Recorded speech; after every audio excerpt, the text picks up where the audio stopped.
नमस्कार मित्रांनो, ठरलं तर मग या येणाऱ्या काही भागामध्ये आता असं होत आहे की आता आपले सायली आणि अर्जुन यांच्या लग्नाची तयारी जल्लोष सुरू झालेली असते।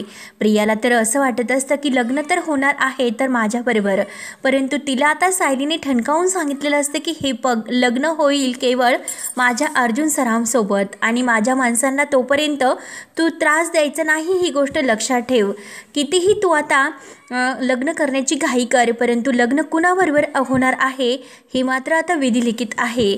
तेव्हा आता प्रियाचा आणखीन जळफळाट होत असतो। एकतर तिच्या हातावरची मेहंदीसुद्धा रंगलेली नसते, कारण कला आणि अर्जुन या दोघांनी अशी चांगलीच तिची जिरवलेली असते। म्हणजेच आता शेण हे तिच्या हातावर मेहंदी काढून तिचीच मेहंदी रंगली नाही म्हणून प्रियाचा आता सर्वांसमोर अगदी अपमान होतो।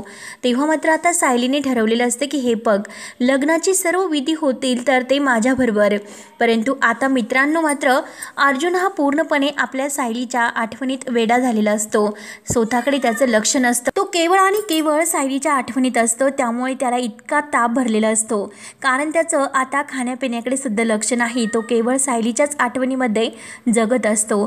त्यामुळे त्याला इतका ताप भरलेला आहे हे आता कुणाच्या लक्षात येत नाही। परंतु सायलीला मात्र आता तिकडे टेन्शन येतं। सायली म्हणते की मला खरंच मी अर्जुन सरांशी बोलण्याचा इतका प्रयत्न केला, परंतु चैतन्य भाऊजी अर्जुन सर माझ्याबरोबर एकही शब्द का बोलले नसतील, मी त्यांच्याशी बोलायला खिडकीतून गेले होते। तेव्हा चैतन्य म्हणतो की नाही ग, तर सायली म्हणते की हो, काहीतरी नक्की प्रॉब्लेम झालेला आहे की अर्जुन सर नक्की त्यांना काहीतरी ते अगदी दुःखामध्ये आहे, तर त्यांच्या तब्येतीची व्यवस्थित ते काळजी घेत नाही, नक्की काहीतरी असं झालेलं आहे। त्यामुळे इकडे सायलीला समजते। परंतु आता जेव्हा विमलताई बाहेर येतात आणि विमलताई सर्वांना सांगतात की अर्जुन सरांना खूप असा ताप भरलेला आहे, अश्विन दादा तुम्ही लवकर चला। तेव्हा अश्विन आणि घरातील सर्वजण धावतच जातात। तेव्हा आता अर्जुन पूर्णपणे तापेने असं लाल झालेला असतो।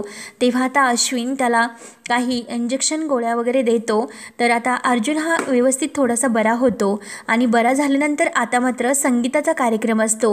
अर्जुन नाराजच असतो आणि आता संगीताच्या कार्यक्रमामध्ये मात्र आता सायली ही अर्जुनला भेटणार असते आणि आता अर्जुन आणि सायली एकत्र डान्ससुद्धा करणार असतात। आणि तेव्हा आता सायली त्या वेटरचा वेश घेऊन आपल्या अर्जुनची भेट घेणार असते आणि घडलेला आता पुढे काय प्लॅन आहे तो सर्व आता सायलीला अर्जुनला सांगायचा असतो।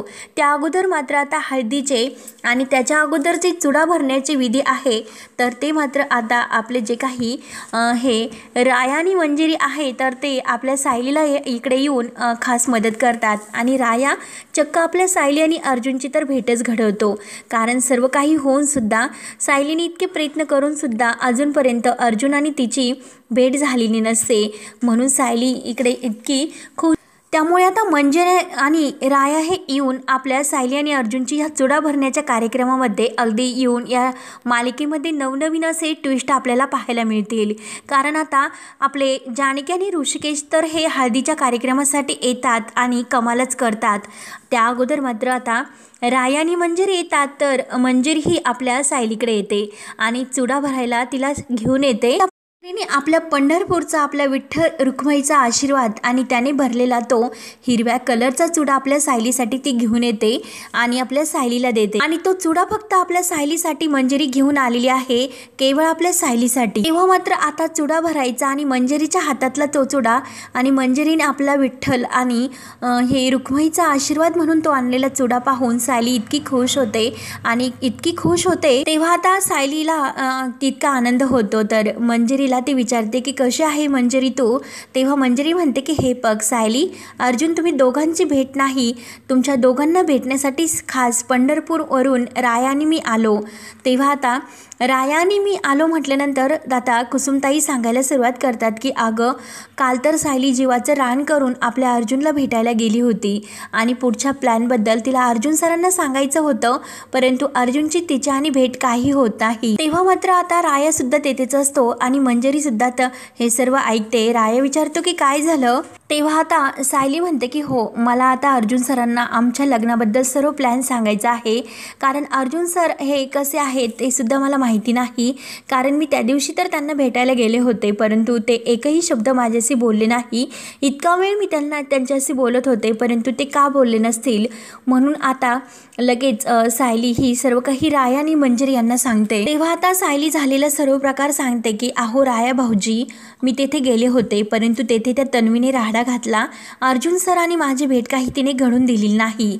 तेव्हा आता राया म्हणतो की अहो सायलीताई, एवढंच ना, तुमची दोघांची भेट नाही, मी तुमच्या दोघांची भेट घडवतो. काळजी करायचं काही कारण नाही. राया आहे ना तुमच्या सोबतीला, मग तुमची आणि अर्जुन सरांची भेट नक्की होणार. जेथे हा राया असतो तेथे तर टेन्शन घ्यायचं नसतं, फिकर नॉट. त्यामुळे हा राया भाऊ तुमच्या मदतीला आलेला आहे आणि आता तुमच्या आणि अर्जुन सरांची भेट कशी होत नाही हे मी पाहतो. तेव्हा सायली ते ऐकून खुश होते आणि खरंच राया दादा आमची भेट होईल का असं विचारते. राया दादा म्हणतो की हो सायलीताई, नक्की भेट होईल. तेव्हा आता मंजरी सुद्धा म्हणते की हो ना सायली, अगं तुझं आणि अर्जुनचं प्रेम हे अगदी सत्य म्हणजे खरं आहे, त्यामुळे तू कशाला इतकं टेन्शन घेते, तुम्ही दोघं नक्की एकत्र येताल. तेव्हा मात्र राया आता चक्क अर्जुनला उचलून सायलीकडे घेऊन येणार असतो आणि सायलीला अर्जुनला इकडे आणून एक खूप मोठा असा धक्का देणार असतो आणि सायलीला सुद्धा आता एक धक्का बसणार असतो, कारण अर्जुनला चक्क उचलून राया घेऊन आलेला असतो. आणि त्यावेळेस मात्र आता मंजरी खुश होऊन सायलीला म्हणते की अगं हा लग्नाचा मानाचा चुडा खास मी तुझ्यासाठी घेऊन आले. हा सौभाग्याचा चुडा जर तुझ्या हातामध्ये आता इतका छान शोभून दिसेल आणि त्यात म्हणजे तुला अर्जुन सरांची भेट सुद्धा रायाने घडवली, म्हणजे आता तुझं हे बघ कसं हे म्हणजे लग्नाची विधी आहे तर ते कसे अगदी निर्विघ्नपणे पार पडतील. आता तू आणि अर्जुन सर या दोघांना एकत्र आणल्याशिवाय आम्ही काही राहणार नाही. तुम्ही दोघंही नक्की एकत्र येताल आणि त्याच्या कारस्थानाचा जो काही गेम आहे तो तिच्यावरच उलटेल. सायली, तुला आमची खंबीर साथ आहे. तेव्हा मात्र आता सायलीला एक खूप मोठा असा आणखीन कला आणि अद्वैतप्रमाणे आधार मिळतो. तेव्हा आता जनता चाळीमधून अर्जुन डायरेक्ट आता इकडे जनता चाळीत येणार असतो, कारण रायाने अशी भन्नाट कल्पनाच केलेली असते. कारण आता सुभेदारांच्या घरामध्ये कोणी नसतं, सर्वजण आता देवीच्या दर्शनासाठी गेलेले असतात आणि इकडे आता अर्जुन तर एकटाच घरी असतो. तेव्हा आता लगेच राया तेथे एंट्री करतो आणि डायरेक्ट अर्जुनकडे येतो. राया येतो आणि अर्जुनला म्हणतो की अरे भावा चल आपल्याला जायचं आहे. तर अर्जुन विचारतो की कुठे, पण राया त्याला काही सांगत नाही आणि डायरेक्ट त्याला उचलून घेतो आणि चक्क जनता चाळीमध्ये घेऊन जात असतो. अर्जुनला माहिती नसते की नक्की राया मला कुठे घेऊन चालला. अर्जुन म्हणतो की अरे सोड सोड भावा, अरे तू मला कुठे घेऊन निघालास. राया म्हणतो की तू फक्त शांत बस, तुला बघ आता मी कसं सरप्राईज देतो.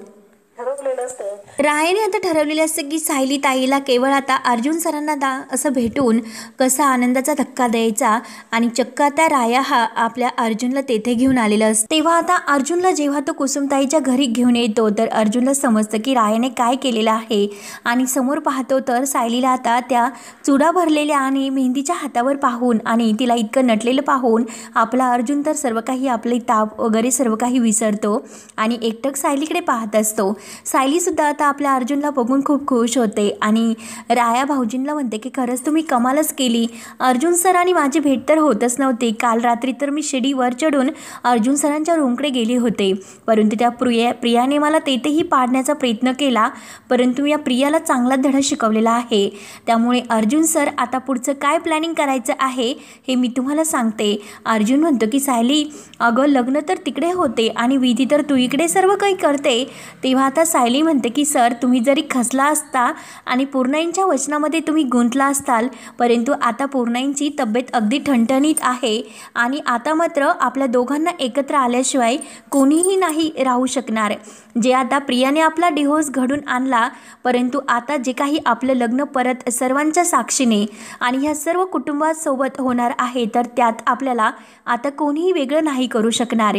तेव्हा आता सायलीला इतकं खंबीर आणि इतकं असं कडक म्हणजे अवतारात पाहून आपल्या अर्जुनला मात्र खूप असा आनंद होतो. अर्जुन एकटक सायलीकडे पाहत असतो आणि राया आणि मंजरी तर अगदी खुश होतात, कारण अर्जुन आणि सायलीची भेट अगदी चुडा भरण्याच्या वेळीस आपल्या रायाने करून दिलेली असते आणि सायलीने सर्व आपल्या प्लॅनबद्दल आता मात्र सर्व काही हे म्हणजे रायाने आणि अर्जुनने एकमेकांना समजावून सांगितलेलं असतं. तर पुढे काय करायचं, मी कशी तेथे प्रवेश करणार आणि लग्नामध्ये माझी कशी एंट्री होणार, हे सर्व काही आता प्रियाला धडा शिकवण्यासाठी यांचं आता हे कारस्थान सुरू असतं. आणि शेवटी आपल्या अर्जुन आणि सायलीचं लग्न हे आता आपल्या ह्या कलाकारांच्या मदतीने अगदी जीवाभावाच्या कलाकारांनी पार पाडणार असतात. आणि आपले सायली आणि अर्जुन शेवटी एकत्र येणार असतात आणि नंदिनीसुद्धा आता प्रियाला चांगला धडा शिकवणार असते. तेव्हा आता हळदीच्या कार्यक्रमामध्ये सुद्धा आपले जानकी आणि अर्जुन येऊन आपल्या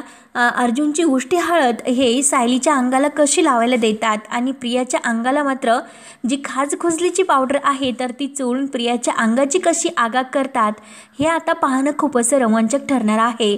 तर तेव्हा मित्रांनो, आता ठरलं तर या मालिकेचे अपडेट्स पाहण्यासाठी आपल्या चॅनलला नक्की सबस्क्राईब करत राहा. आणि आपल्या अर्जुन आणि सायलीचे जे काही लग्नाचा विवाह सोहळा आहे तर तो कसा पार पडतो आणि आपल्या सायली आणि अर्जुनच्या जीवनात आनंदाचे क्षण कसे भरभरून येतात ते पण आता या पुढील भागामध्ये आता बघूयात. तर धन्यवाद.